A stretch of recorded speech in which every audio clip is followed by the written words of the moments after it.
so with that, why don't we jump right into our lesson? Which one are we on now? We are on the last two chapters. 46 through 48? Oh no, that's not That's open. 49 and 50. Okay. Yep, the very last two chapters. So, Okay. 49 verses 1, 2, and 28 on page 228 of your little books. Yeah.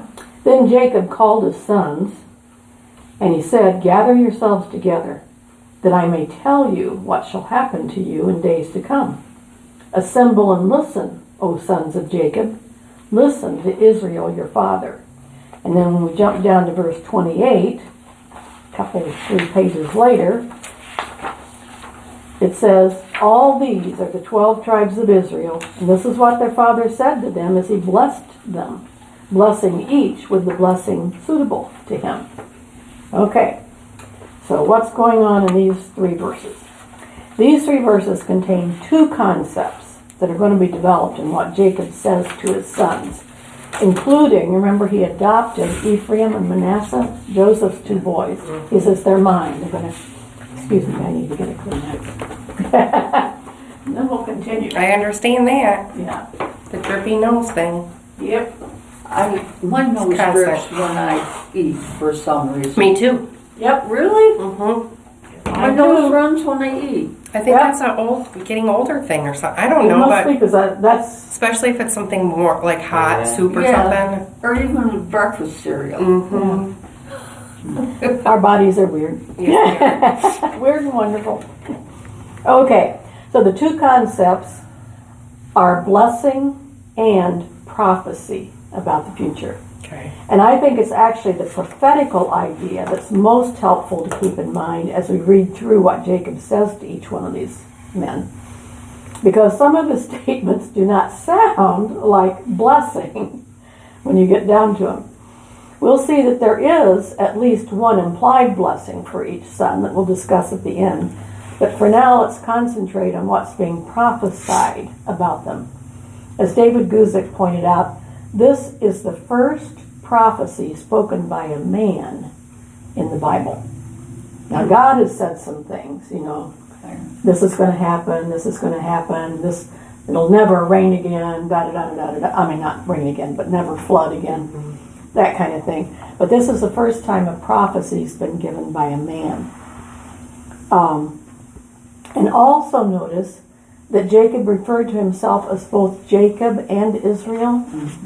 And that's significant. David Guzik had I thought, a neat comment about that. It says, he realized he was both Jacob, the former deceiver, and Israel, the one who prevails with God and man. And both of those aspects of his character would have influenced his sons. His sons are sons of both those men. Okay? So this is a place of spiritual maturity, realizing both what God has made him. God's made him to be Israel, the one who prevails, and what he has had to battle against all his life, this deceptive, sneaky aspect of his character. All right, so that brings us down to verses 3 to 7, the first of these few prophecies. Okay, so he starts by addressing his firstborn, appropriately enough. Reuben, you are my firstborn, my might, and the firstfruits of my strength, preeminent in dignity and preeminent in power. Unstable as water, you shall not have preeminence, because you went up to your father's bed, and then you defiled it. He went up to my couch. And then he addresses Simeon and Levi, Numbers 2 and 3. They're brothers. Weapons of violence are their swords. Let my soul come not into their counsel. O my glory, be not joined to their company. For in their anger they killed men, and in their willfulness they hamstrung oxen. Cursed be their anger, for it is fierce, and their wrath, for it is cruel. I will divide them in Jacob and scatter them in Israel. Okay, so what's going on here? He begins his remarks by addressing his oldest son, Reuben, And the first things he says about him are positive. You're my firstborn, my might, first fruits of my strength. In other words, your birth gave me special joy as my firstborn child. And he adds that Reuben is preeminent in dignity and power. He's kind of like head and shoulders maybe above some of the other men around him. Both of which are desirable characteristics for someone who's supposed to inherit the leadership of the family. But then he adds that Reuben is as unstable as water and he is immoral. He's defiled his father's bed when he committed adultery with Bilhah, Jacob's concubine wife. And because of that, Jacob said, and this is the prophecy, Reuben would not have preeminence in the future. So for each of these, you'll notice I put the name of the person, Reuben, in bold caps, and then the prophecy in blue. So if you ever want to flip back and see what he said about some particular person, that'll help you find it. Preeminence means like lead. Yeah, if you're the- higher than other people in that thing. Okay. So, it says that he's not going to have preeminence in the future. Well, this prediction had an immediate fulfillment in that he's lost the rights of the firstborn. The firstborn is entitled to a double portion. That's going to go to Joseph. That's one reason why he adopted Manasseh and Ephraim, because they're going to get equal. Oh. So that's going to double what Joseph, for the just to Joseph. And so the leadership, as we'll see, is going to go kind of to Judah. But the immediate thing is that he lost the right of the firstborn. Warren Wiersbe explains that Reuben was entitled to leadership and a double inheritance, but because he had the ungoverned impulse of boiling water, he would fail in leadership. In the time of the judges, do you know what we're talking about when we say the judges? Is that okay? Moses is leading the Israelites out of Egypt, and then after him came Joshua. Joshua helped him conquer the land and take it over and get settled in it. And then after Joshua died, they were led by a series of men called judges. Okay. And during that time, which will be a few generations down the line now, Okay. in the time of the judges, the tribe of Reuben was characterized by irresolution. And they give you a reference there that you can look up to see an example of that. In other words, instead of taking the lead, they were kind of, Okay. Walford and Zuck add that it's difficult to find in Scripture any member of the tribe of Reuben who distinguished himself as a leader. And also the tribe declined in numbers between the Exodus and the entrance into the Promised Land, moving from 7th in population to 9th. Dathan and Abiram were two Reubenites, who led in a rebellion against Moses. And that led to the deaths of thousands of people. And again, they give you the scripture reference, so you can look that up. Okay, then he talks to Simeon and Levi. And notice, these are the only sons who don't get their own separate message from him. And he explains, Jacob addresses them together, explaining that they are brothers. And you think, well, duh, they're all brothers. Mm-hmm. But think of this as what we would say today. They're birds of a feather. They're just alike. That's what he means when he says they're brothers there. These are violent, angry men, dangerous to both men and animals. Remember at Shechem, they were the ones that went in and slaughtered all the males in Shechem.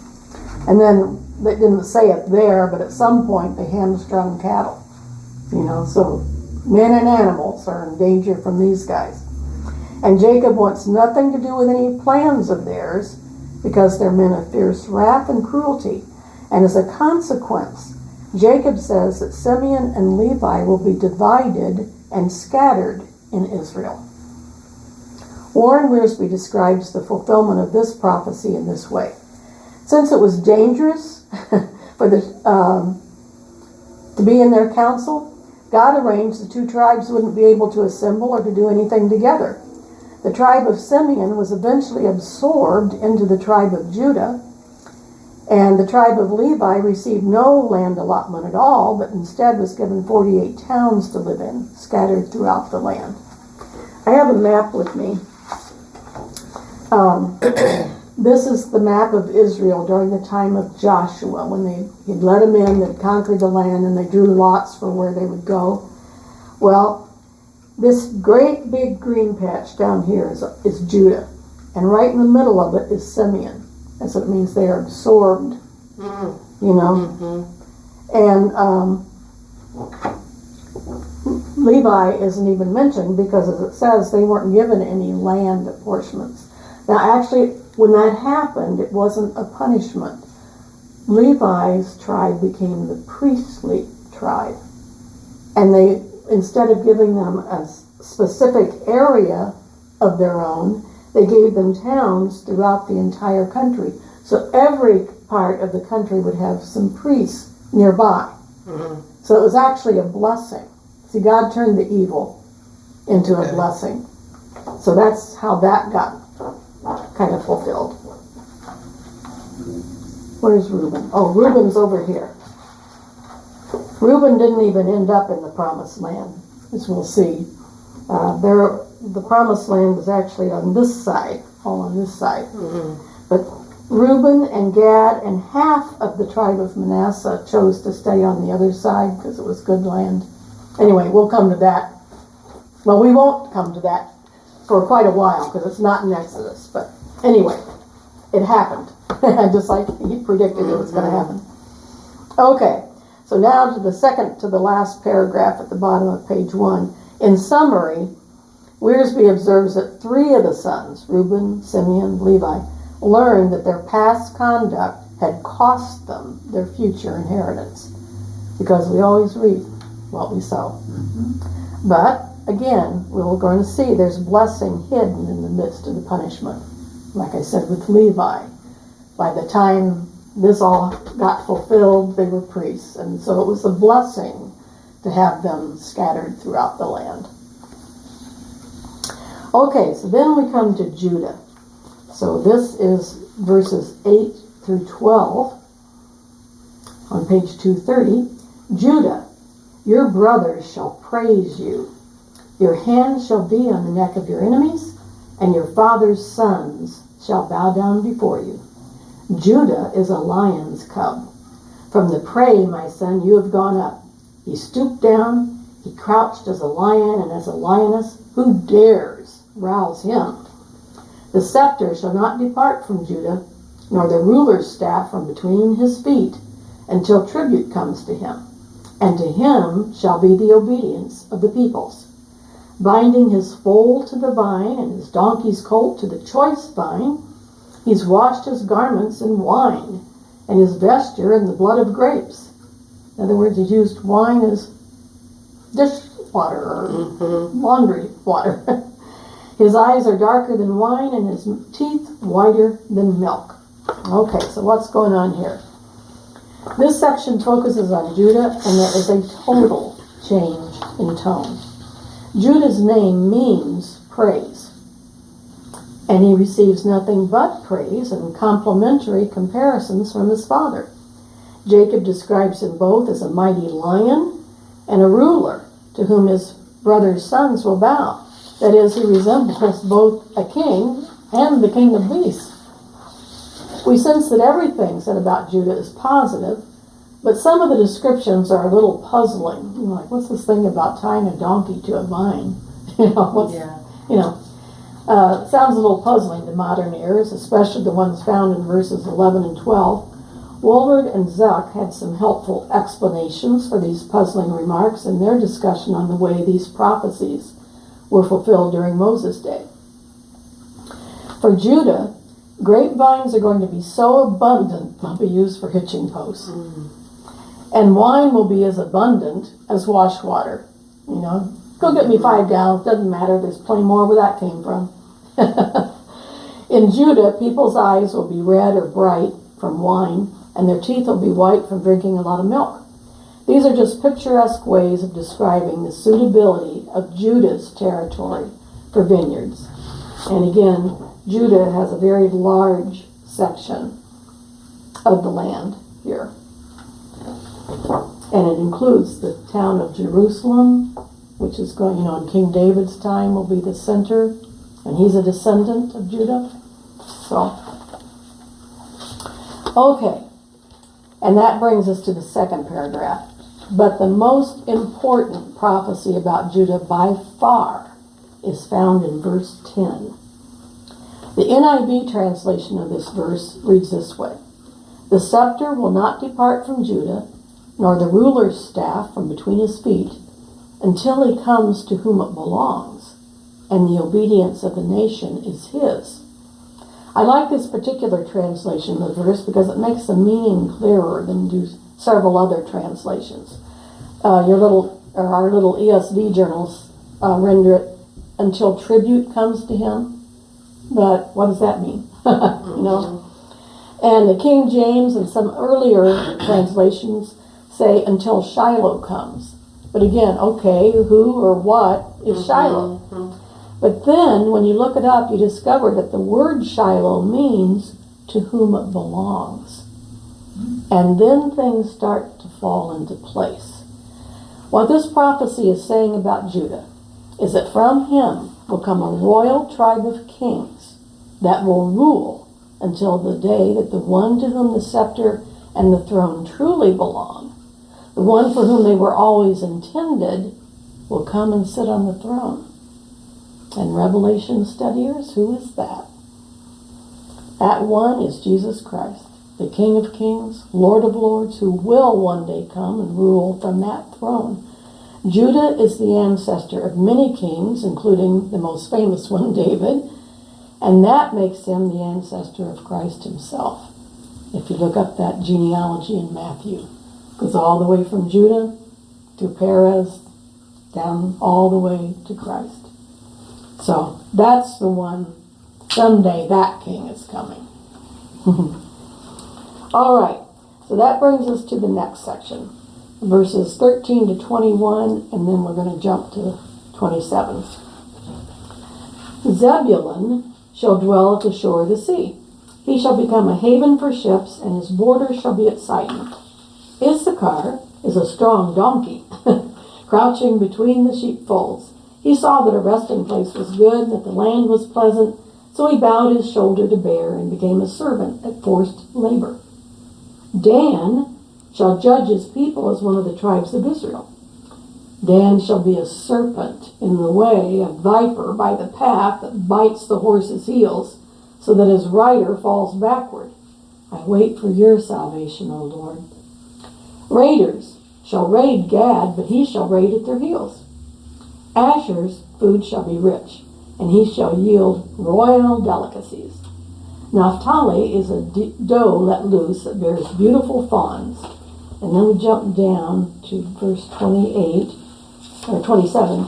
"Benjamin is a ravenous wolf, in the morning devouring the prey, and at evening dividing the spoil." Okay, so there's a whole batch of his sons, all but one left. Okay, so these verses contain Jacob's prophecies about all but one of his remaining sons, starting with Zebulun. He doesn't give any description of Zebulun, just the prophecy that he shall dwell at the shore of the sea. David Guzik relates that the tribe of Zebulun seems to have settled the piece of land sitting between the Mediterranean Sea and the Sea of Galilee.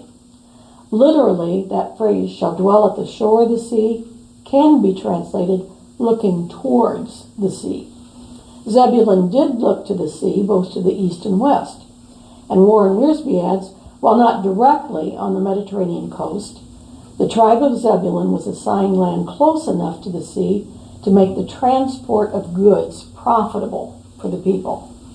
Zebulun was located on an important trade route that carried merchandise from the coast, that is the coast of the Mediterranean, to the Sea of Galilee and to Damascus. Okay, Zebulun is this little purple area up here. So it's not actually on either sea, but not too far from the Mediterranean, not too far from the Sea of Galilee. And if you got goods, trade goods would come in from here. There's a direct route heading over here. And then you can take the Jordan River all the way down. So they did a lot of business that way. So he did look toward the sea, even if he wasn't literally on the edge of the sea. Okay, Jacob then turned to Issachar, whom he compared to a strong donkey. Wouldn't you like that? You're a donkey. This sounds rather insulting to our modern ears, but as Murphy points out, we think today of a donkey as an ignoble beast of burden, but in Old Testament times, kings rode on donkeys. Remember when Christ came into Jerusalem? He rode on a donkey, and people cried, Hosanna. That's what they cried when a conquering king came. So think of it more as Issachar as a royal stallion or something of that nature when it says he's a strong donkey. The image in Genesis is that of a strong people who weren't afraid to carry burdens. The people of Issachar were hardworking and devoted to the soil. They were content with their lot and made the most of it. This tribe produced no great heroes, but their everyday labor was a help to others. You know, it's nice to have a donkey to carry your loads of grain to and from and whatever. Joseph did warn, however, that Issachar would become a servant at forced labor. This had its first fulfillment when the entire nation of Israel became slaves in Egypt.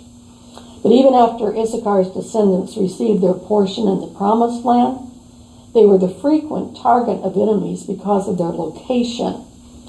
Wolford and Zuck said that Issachar was located in the fertile broad plain of Esdraelon, and it was often subject to invading armies. Okay, well, here's little Issachar, this little kind of grayish area. And if armies were coming in from this side or down, you know, they were kind of in the way of a lot of invaders. Okay, now then he moves on to the next son. Once again, Jacob uses a play on the meaning of a son's name as he turns his attention to Dan. Dan means either judge or to judge. And he predicts that Dan shall judge his people, which is a helpful thing because the sense of him doing that is that he's going to provide justice for them. He'll hear people's disputes and he'll make a just decision in the matter, that kind of thing. But then Jacob adds, a serpent, a viper by the path. And Wolford and Zuck explain how these two prophecies were fulfilled. Dan was supposed to provide justice, but they chose treachery, like a snake by the roadside. During the time of the judges, again, when, some of the judges were from this tribe, but they were the first tribe to turn to idolatry. And we read about that in Judges 18.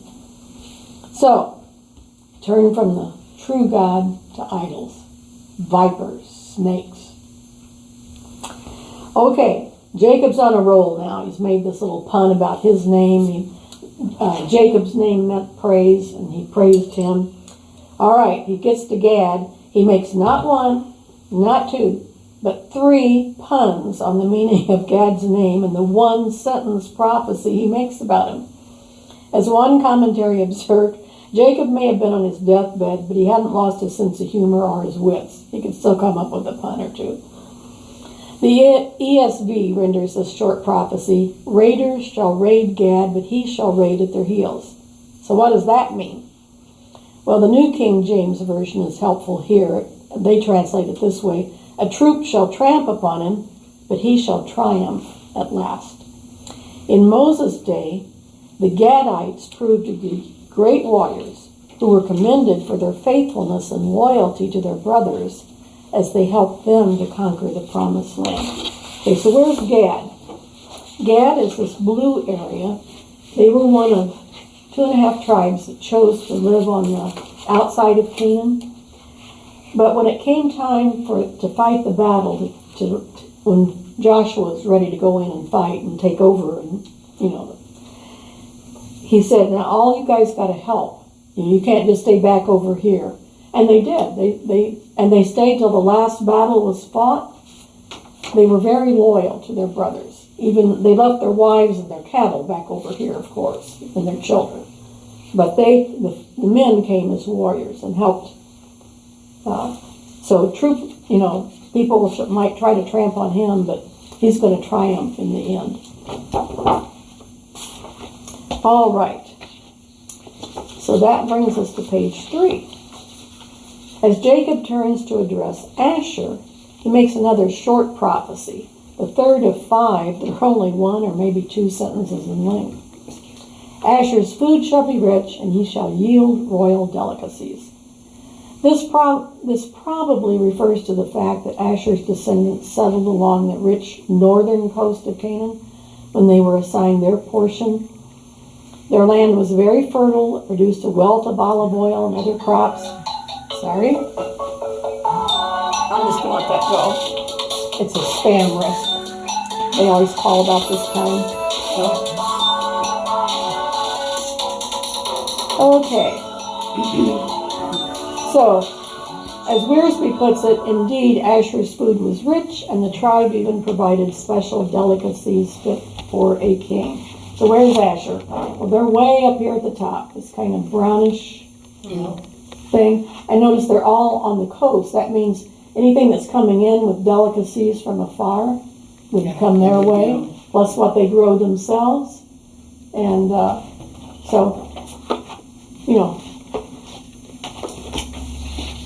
All right, so then we turn to Naphtali.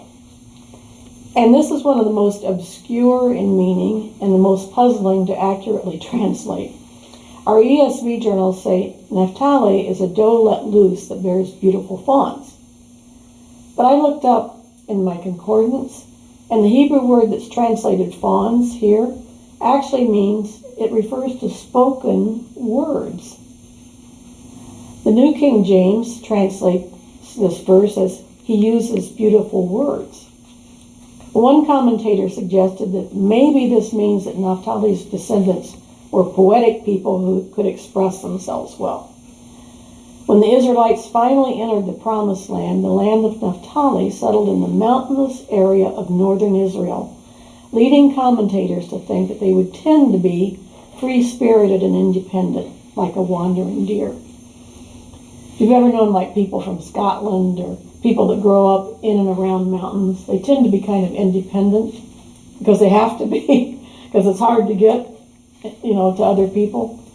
We don't really know, There's much we really don't know for sure about this tribe. What we do know is where their portion is. Naphtali is this green, right here at the top. And here's the Sea of Galilee. Where did Jesus do almost all of his ministry? There. In Galilee. Yeah. Right in their midst.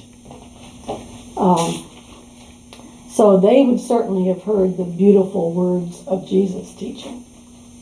So, again, some of these prophecies, people really don't know for sure what they were getting at. But okay, so then jumping down to verse 27, we see the last of the short prophecies. This one devoted to Benjamin. It's another one using an animal comparison. We've had donkeys, we've had snakes, we've had, lions. Benjamin is a ravenous wolf. Warren Wiersbe summarized how this prophecy about the tribe of Benjamin was fulfilled in several different eras or periods of time. So he says this: why compare Benjamin to a ravenous wolf?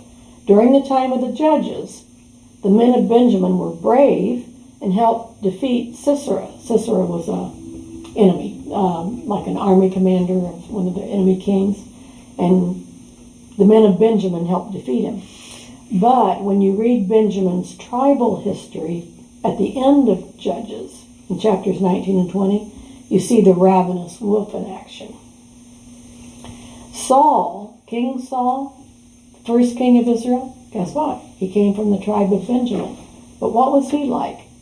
During his career, he more than once tried to kill David. One time he threw a spear at him while he was standing in the room, tried to pin him to the wall. And several times he tried to kill David. He ruthlessly murdered everybody in the priestly city of Nob. That's because they had helped David, and if you help David, you're my enemy. Other Benjamites known for their ferocity during King David's reign were Abner, Sheba, and Shimei.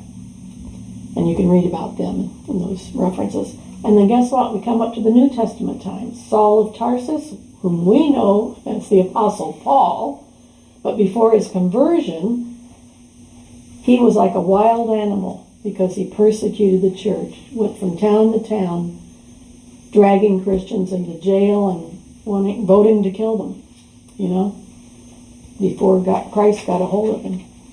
So many Benjamites were ravening wolves, for sure. All right, and that brings us to verses 22 to 26. Starting on page 232. Joseph is a fruitful bough by a spring. His branches run over the wall. The archers bitterly attacked him, shot at him, and harassed him severely. And yet his bow remained unmoved.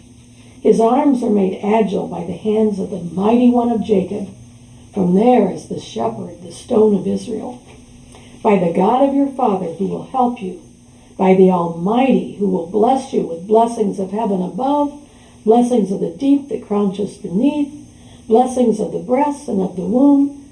The blessings of your father are mighty beyond the blessings of my parents, up to the bounties of the everlasting hills. And may they all be on the head of Joseph and on the brow of him who was set apart from his brothers. So, no one sentence about Joseph. These 5 verses are devoted to the blessings poured out on Jacob's son Joseph. He began by comparing Joseph to a fruitful bough by a spring. Such a bough would bear much fruit because it was well watered. Not only would it be abundantly fruitful, but it also had branches that run over the wall. Okay, why do you put a wall around something? To keep outsiders, you want to keep your produce. But this one had branches that hung over the wall. And think about Joseph. He provided food both for those close to him in Egypt, but also for those outside the walls, all these foreigners that came into Egypt to get grain. And he didn't say, nope, this is ours. You were stupid. You didn't save up any for yourselves. No, he was generous. He reached out to those outside the wall. And then Jacob says that even though archers bitterly attacked him, this is a poetic allusion to how his brothers had treated him. And you think about Potiphar's wife, too, would have been one of those, even though Jacob might not have known about her. But even though that's, his people attack him, he didn't retaliate. His bow remained unmoved. He didn't whip his out and shoot back. This is in strong contrast to the fierce cruelty that Jacob saw in Simeon and Levi when they exacted revenge on the Shechemites. And next, Jacob observed what so many people in Egypt had already noticed. Joseph's arms were made agile by the hands of the mighty one of Jacob.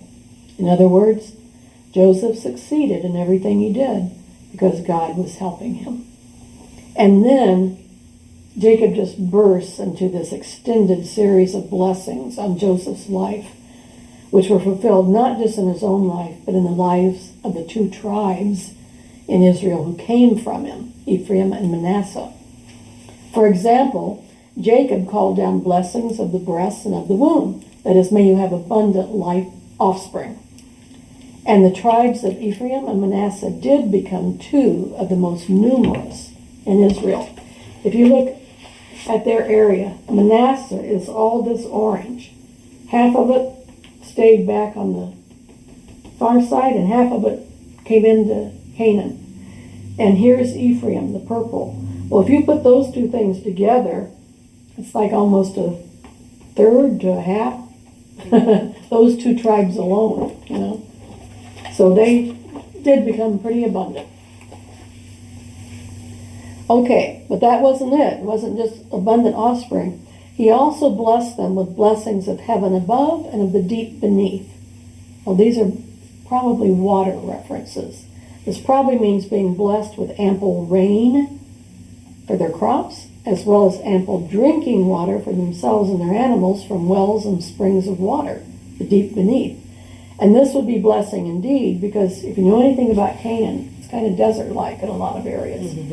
So if you have sufficient rain at the right time, and you have springs and wells, that's a blessing.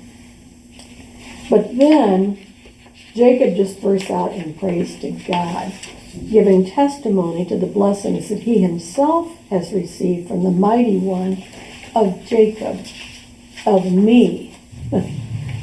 He uses at least 5 different names and or descriptions of this God, evidence that he's grown greatly in his understanding of who God is, what he's like, and what he's done for him. Recall that Jacob had been very self-reliant at first. You know, when he was the deceiver, he relied on his own wits to deceive people around him and get his own way.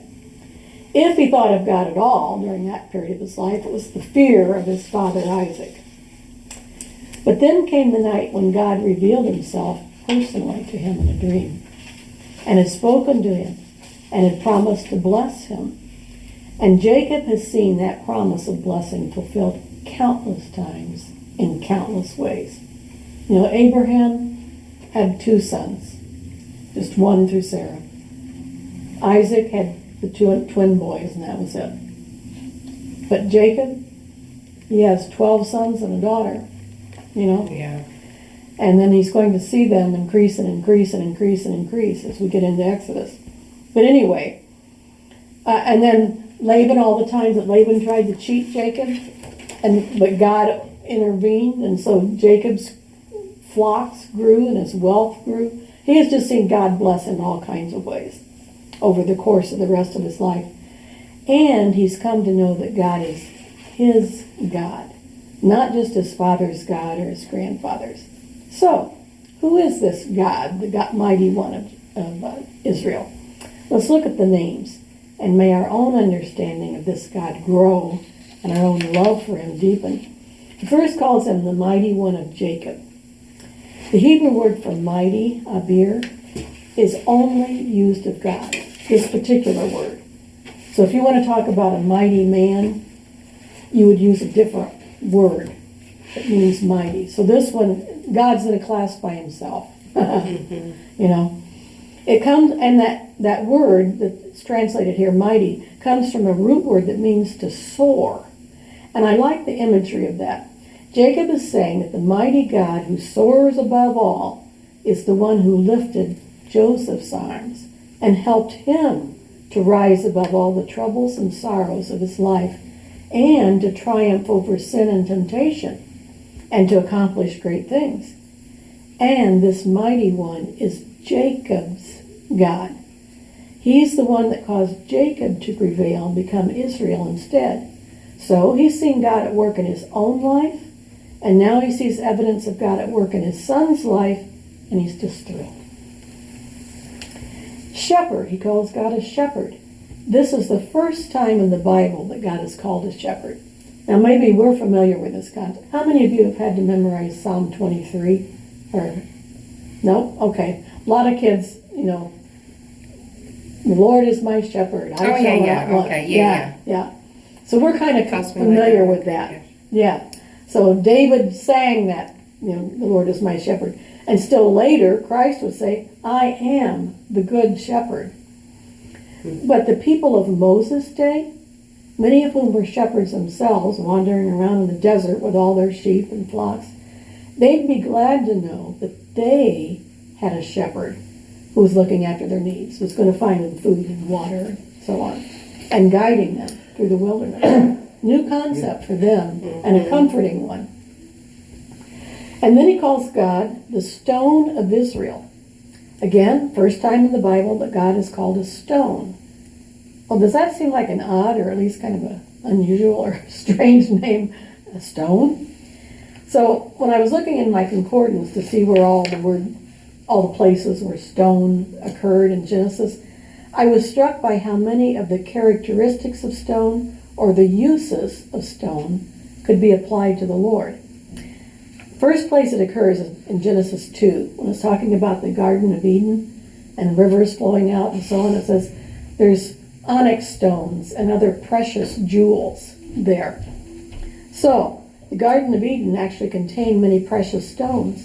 And remember from Revelation that the New Jerusalem will be adorned with all manner of precious stones. So God's dwelling place, you might say, has precious stones. The next mention of stones in Genesis is in Genesis 11. That's the Tower of Babel. And what we find there is that stone is an excellent building material to use if you want a structure to endure. Now, if you're just camping in the woods overnight, you can throw together a shelter with tree branches. But if you want to build something that lasts, go for stone. It's interesting in this regard to discover that the Hebrew word for stone comes from a root word meaning to build. And what is God doing? He's building a nation, the nation of Israel, that you're going to see more and more as we get into Exodus. He's also currently building his church, and he wants to build his character into the lives of each and every one of his children. So then another recurring use of stone that we saw in Genesis was to take a large one, or else a large pile of stones, and use it as a pillar of remembrance for significant events. Remember when God appeared to Jacob, what did he do? He set up a pillar, and he poured olive oil on it. And when Laban came chasing him and caught up with him, and says, "Why did you take my household gods?" And what did the two of them do? They made a pile of stones and said, "Okay, this is going to be a remembrance.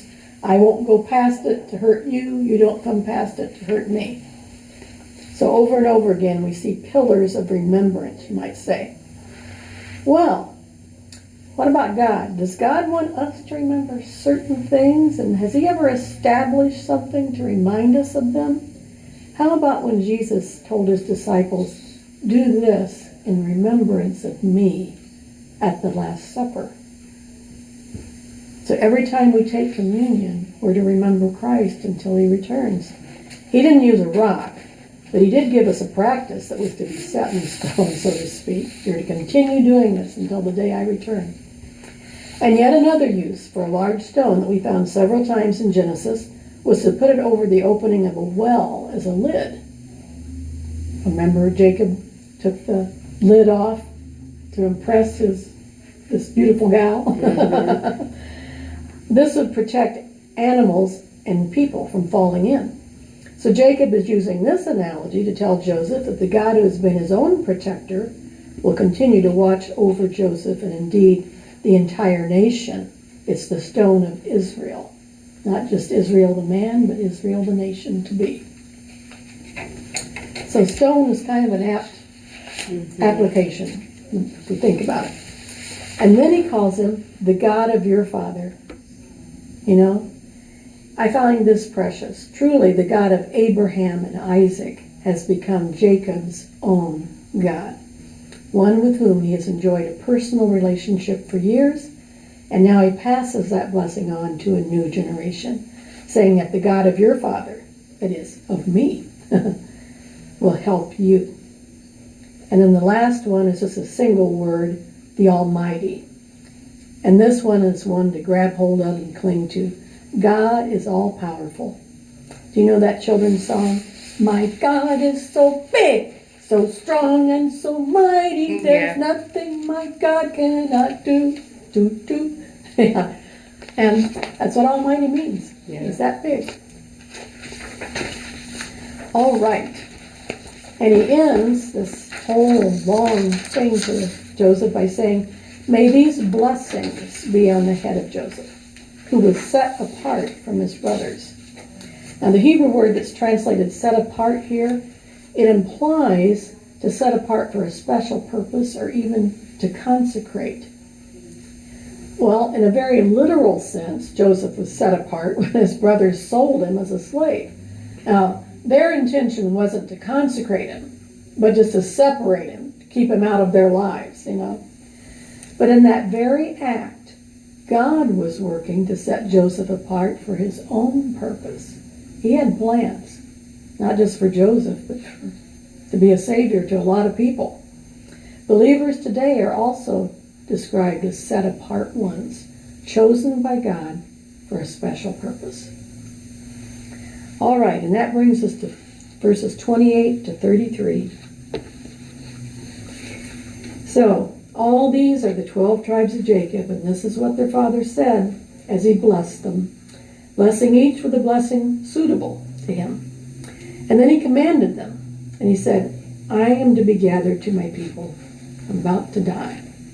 Bury me with my fathers in the cave that is in the field of Ephron the Hittite, in the cave that's in the field at Machpelah, to the east of Mamre in the land of Canaan, which Abraham bought with the field from Ephron the Hittite to possess as a burying place. There they buried Abraham and Sarah, his wife. There they buried Isaac and Rebekah, his wife. And there I buried Leah. The field and the cave that is in it were bought from the Hittites. And when Jacob finished commanding his sons, he drew up his feet into the bed, breathed his last, and was gathered to his people. Just laid back and kind of was gone.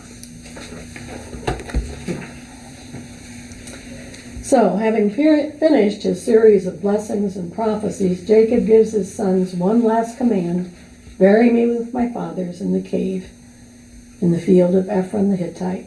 He had given this command to Joseph earlier. Remember, he made him swear. But now he makes sure that the entire family knows what his wishes are. And with that, it seems like he's expended the last of his energy. He had apparently been sitting on the edge of his bed as he addressed his sons, but at this point, he draws his feet back into the bed, he breathed his last, and died. And so, his life comes to an end. And we read the first 3 verses here. Then Joseph fell on his father's face and wept over him and kissed him. And Joseph commanded his servants, the physicians, to embalm his father.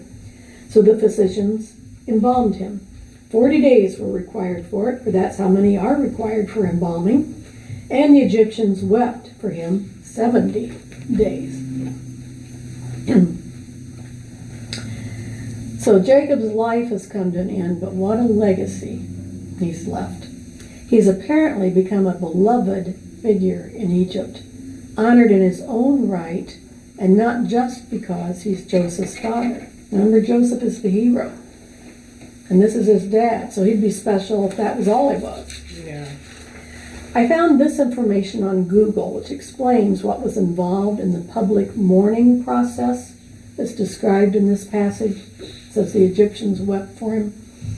In ancient Egypt, a typical period of public mourning for a pharaoh or other high-status person lasted 70 days. He's getting the honor given to a king, which corresponded to the length of the mummification process. The mourning period, therefore, was inseparable from the elaborate funeral rites that the Egyptians thought guaranteed the deceased passage to the afterlife. Remember, they have all these gods and goddesses. Mm-hmm. And so there's a lot of pagan practices involved in this. And if you didn't go through this process, then doomsday for your loved one, you know. Anyway, the 70-day period was required for the process. The rituals involved 40 days of drying the body with natron salt and 30 days for wrapping it. Mourning rituals and state funeral preparations for pharaohs occurred concurrently, that is, at the same time with this process. And I didn't know what natron salt was. It's a naturally occurring mixture of salts, primarily sodium carbonate decahydrate, which is soda ash, and sodium bicarbonate, which is baking soda, with smaller amounts of table salt, sodium chloride, and sodium sulfate. It's found in saline lake beds in arid regions. It was historically used by ancient Egyptians for 3 purposes: its dehydrating properties in mummification, as a cleansing agent, and in glass making. So just kind of interesting. It must have smelled. Even with all the salts and the dehydrating. Yeah, I don't know. I wouldn't like that Yeah, job. I wouldn't either. So, that brings us to verses 4 through 14, and this was kind of amazing too. When those 70 days of weeping for him were past, Joseph spoke to the household of Pharaoh and said, "If now I have found favor in your eyes, please speak in the ears of Pharaoh, saying, 'My father made me swear, saying, I'm about to die, and in my tomb that I hewed out for myself in the land of Canaan, there shall you bury me. Now, therefore, let me please go up and bury my father, and then I'll return.' And Pharaoh said, 'Go up, bury your father, as he made you swear.' So Joseph went up to bury his father, and with him, this is what this blows you away, with him went up all the servants of Pharaoh, the elders of Pharaoh's household, and all the elders of the land of Egypt, as well as all the household of Joseph and his brothers and his father's household. Only their children, their flocks, and their herds were left in the land of Goshen. And besides all this company of people, there went up with them chariots and horsemen. Now, I don't know if the chariots were carrying some of these people, or if this was just an honor guard. I don't know what this involved, but anyhow, there was a whole heap of people that came up. And when they came to the threshing floor of Atad, which is beyond the Jordan, they lamented there with a very great and grievous lamentation. And he made a mourning for his father for 7 days. When the inhabitants of the land, the Canaanites, saw the mourning on the threshing floor, they said, "This is a grievous mourning by the Egyptians." And therefore the place was named Abel Mizraim. It's beyond the Jordan. Thus his sons did for him as he had commanded them, for his sons carried him to the land of Canaan and buried him in the cave of the field at Machpelah, to the east of Mamre, which Abraham bought with the field from Ephron the Hittite to possess as a burying place. And after he had buried his father, Joseph kept his word. He returned to Egypt with his brothers and all who had gone up with him to bury his father. So, it is absolutely amazing to read how many people accompanied Joseph and his brothers as they brought their father's body back to Canaan. You know, it's talking about smell. It takes 30 days to wrap the body, probably layer upon layer upon layer, which would harden. Mm-hmm. So it's probably like a shell, a thick shell. Yeah. So probably by then it wouldn't smell. It smells so bad, yeah. And this would allow you, you know, they could never have taken his body had he not been embalmed. Mm-hmm. But anyway, so you have all these people. It was a very great company of dignitaries indeed. I'm down on the 4th line. Verse 10 tells us that when they came to a threshing floor, Joseph held a special mourning event for his father that lasted 7 days. But if Jacob was such an important person, on a par with Pharaoh himself, why would you use a threshing floor as the venue for this big special occasion? Somehow it doesn't sound important enough. Mm-hmm. Warren Mearsby explains that Joseph selected a threshing floor for the week-long observance because threshing floors were outside the city, elevated, and offered a large, clear space for many people to gather at one time. And I thought, outside the city, remember what characterized the Egyptians? They don't like foreigners. Mm-hmm. They don't even want to use utensils that have been used by foreigners. They wouldn't want to go into the city, you know? So it's outside the city, it's elevated like a big platform, and it's a large, clear space. We've got this big group of people, so it's perfect, actually, for their purpose. This must have been a sight to behold, and it certainly made a deep impression on the Canaanites in the area because they did what everybody did in that culture at that time. They gave the area where the threshing floor was a new name. They called it Abel Mizraim, which means meadow of the Egyptians. But guess what? It's also a word play on the phrase Ebel Mizraim, which means mourning of the Egyptians. So they're good at making puns too. All right, that brings us to verses 15 to 21. When Joseph's brothers saw that their father was dead, they said, it may be that Joseph will hate us and pay us back for all the evil we did to him. So they sent this message to Joseph, saying, your father gave this command before he died. Say to Joseph, please forgive the transgression of your brothers and their sin, because they did evil to you. And now, please forgive the transgressions of the servants of the God of your father. Joseph wept when they spoke to him. His brothers also came and fell down before him and said, behold, we are your servants. But Joseph said to them, do not fear, for am I in the place of God? As for you, you meant evil against me, but God meant it for good, to bring it about that many people should be kept alive as they are today. So don't fear, I'll provide for you and your little ones. And thus he comforted them and spoke kindly to them. Now, haven't we gone through this before? Hasn't he promised them before? Well, anyhow, we've come to the last of many painful, deeply emotional moments in Joseph's life. At some point after their father's death, it occurred to the brothers, ooh, Dad's not here. Joseph now may come after us. And it won't hurt their dad because he's not here. So he can exact all the revenge he wants. And I'm reminded that this is what happens whenever we choose an evil, destructive, sinful solution to some problem. We become slaves to fear. Satan's sly voice has urged us to do wrong, saying, go ahead, no one will ever know. But after we give in to the urging and we do what we know is wrong, the voice in our head then starts saying, you'll never get away with it. The brothers know they have done a great evil, and they know they deserve to be punished. They also know that Joseph has power and authority to exact justice if he so chooses. And worst of all, they know what they would have done if it had happened to them. So they come and completely humble themselves before Joseph, pleading for forgiveness. And how does Joseph respond? The way he always responds. First thing he did, he cried. Tears of sorrow. Because they still don't really trust him to honor his word, And then he gives them words of comfort and reassurance. Don't be afraid. Am I in the place of God? You realize in asking that question, am I in the place of God, he's actually stating two things. Number one, vengeance belongs to God alone. Later in Scripture we'll read, vengeance is mine, says the Lord.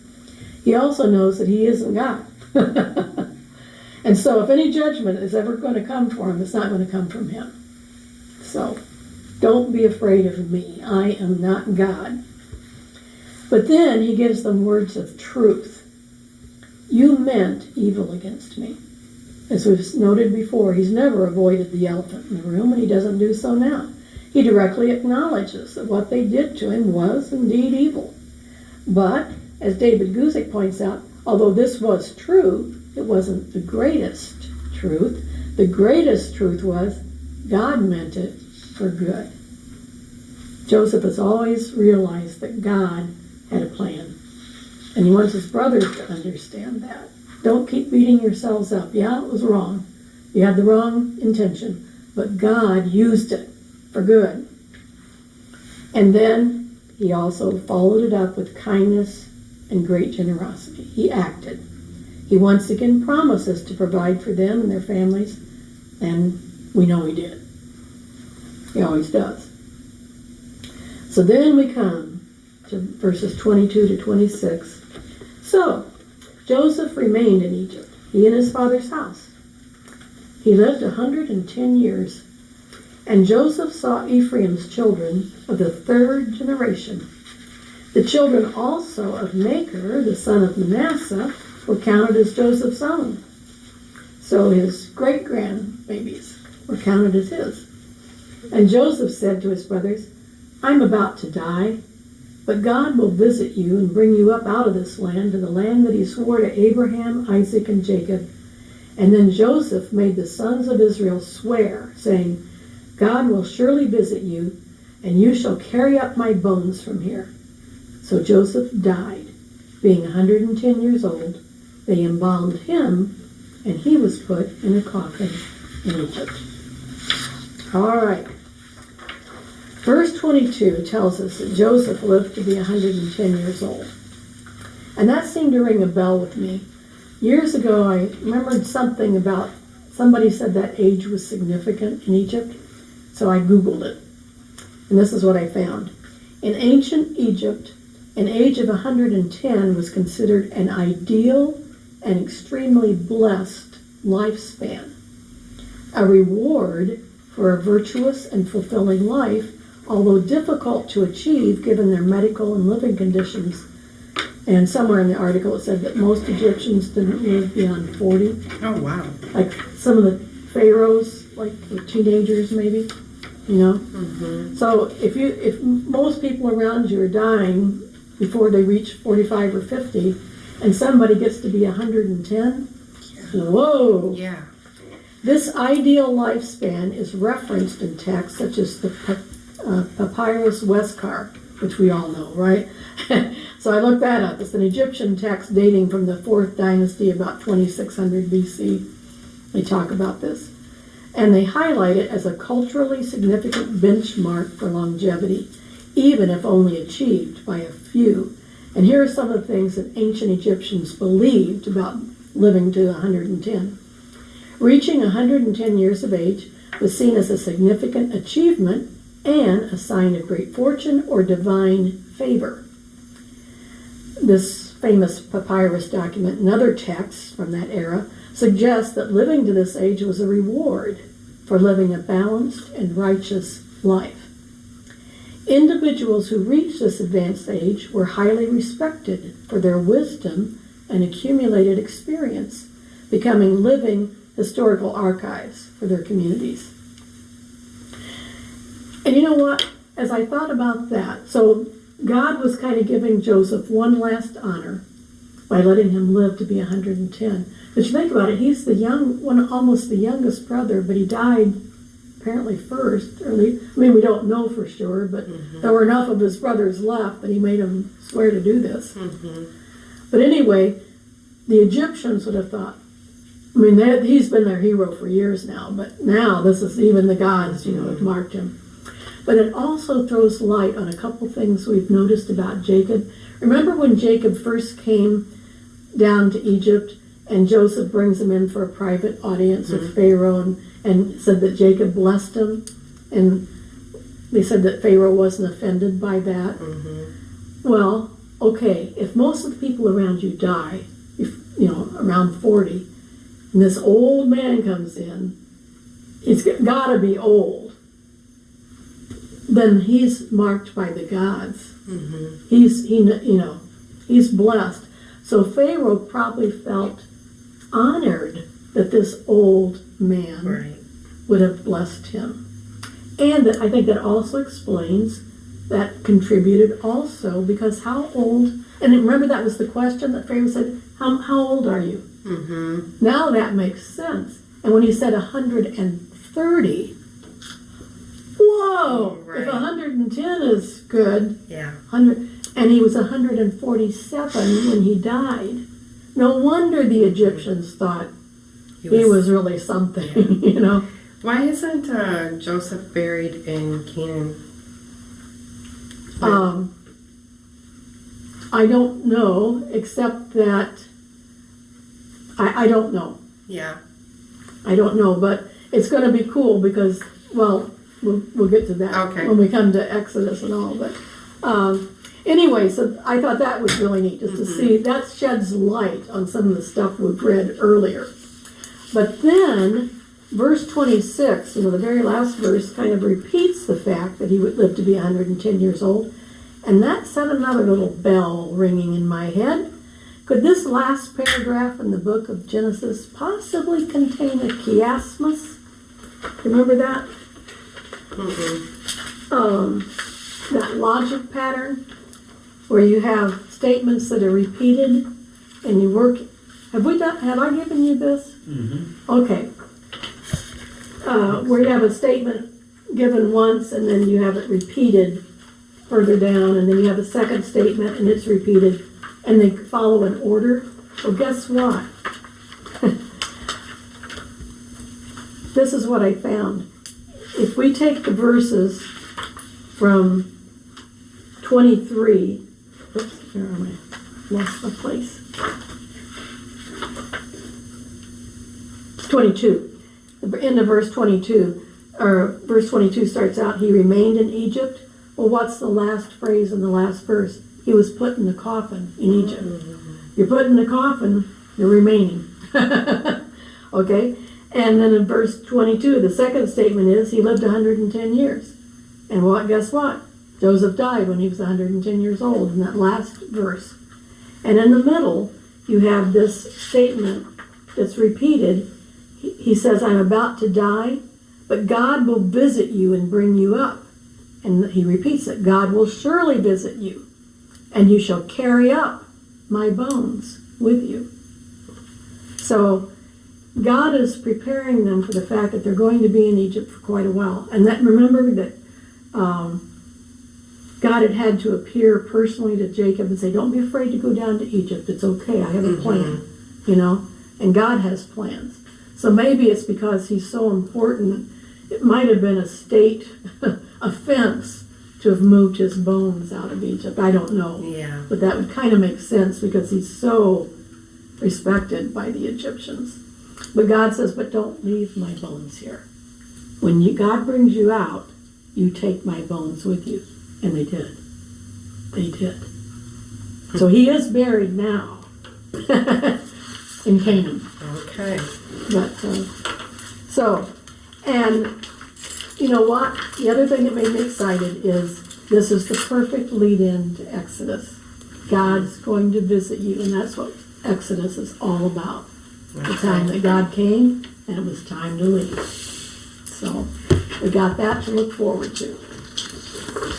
So, and just a word about Hebrews. My original intention, I was thinking I'll do what you always do. You start at the beginning and work through, da-da-da-da. But you know what? Hebrews is kind of a commentary on the Old Testament. So I think we'll eventually get through all of it. But I'm going to have you start out with the commentary on Genesis. So that's why I have you, I marked out the very last thing at the bottom is marked out, and I put something else instead. We're going to jump, 10 and 11? And read about some of the events that we've seen in Genesis. So, any questions? Okay. Tuesday at 10. Tuesday at 10. Same time, this place.